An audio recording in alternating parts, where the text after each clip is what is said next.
રીતે સહાયની જેને લઈને ખેડૂતો મોટી સંખ્યામાં ખેડૂતોએ આવીને આપણે આવેદનપત્ર આપીને રજૂઆત કરી છે. કયા પ્રકારની રજૂઆત અને શું આપના તરફથી જવાનું? જી, અત્યારે વાવ-થરાદ જિલ્લાના ડીડીઓ કચેરીમાં આશરે 2000 ખેડૂતોની અમને રજૂઆત મળેલી છે. એમના કહેવા પ્રમાણે મુખ્યત્વે એમની બે રજૂઆતો છે.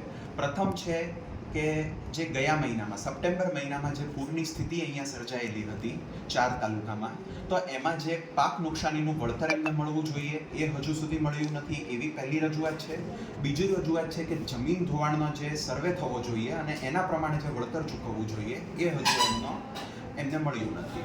તો જે એમનો પહેલો પ્રશ્ન છે કે પાક નુકસાનીનું વળતર, તો આના માટે અમે વાવ-થરાદ જિલ્લાના જે પણ 4 તાલુકા અસરગ્રસ્ત હતા એમાં અમે ડિટેઇલ સર્વે કરાવી દીધેલો છે.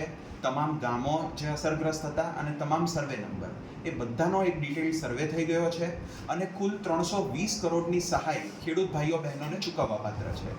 તો એ 320 કરોડની દરખાસ્ત ડીડીઓ અને કલેક્ટર શ્રીની જોઈન્ટ સિગ્નેચરથી અમે રાજ્ય સરકારમાં મોકલી આપી છે.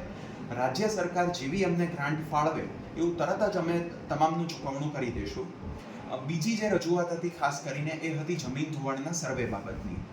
જમીન ધોવાણના સર્વે માટે આપણે જે 2 દિવસ કાલે અને પરમ દિવસે 14 અને 15 તારીખે કૃષિ મહોત્સવ જેવો પતે એટલે 16 ઓક્ટોબરથી અમે જમીન ધોવાણના સર્વેની કામગીરી શરૂ કરવાના છીએ. વાવ-થરાદ જિલ્લામાં કુલ અમે 37 ટીમોની રચના કરી છે. દરેક ટીમમાં અમારા 3 કર્મચારીઓ હશે કે જે ગામમાં દરેક સર્વે નંબર જે દરેક ખેતર છે એમાં જઈને જમીનનું ધોવાણ થયું છે કે નહીં તેનો ડિટેઇલ સર્વે કરશે અને 30 ઓક્ટોબર સુધી અમે આ કામગીરી પતાવીને રાજ્ય સરકારમાં જે પણ નુકસાન થયું છે અને વળતર ચૂકવવા પાત્ર છે એ અમે મોકલી આપીશું. એટલે જલ્દીથી ખેડૂતોના જે બંને પ્રશ્નો છે એનું નિરાકરણ આવશે એવી હું ખાતરી આપું છું. Thank you.